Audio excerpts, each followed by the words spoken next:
Akalar, vodiyda yagona bo'lgan Hyundai avtosaloniga keldik. Bu bo'yicha sizlarni yaqindan tanishtiraman. Ketdik.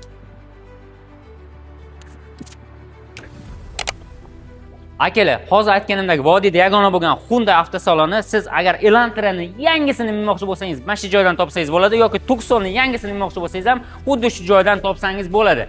Bu joyi qolgan avtosalonlardan farqi nimada? Hozirgi kunda Hyundai avtosalonlari Namanganda ham, Farg'onada ham yopilib ketdi, lekin Andijondagi Hyundai avtosaloni hozirda ishlab turibdi va ishlashda davom etyapti.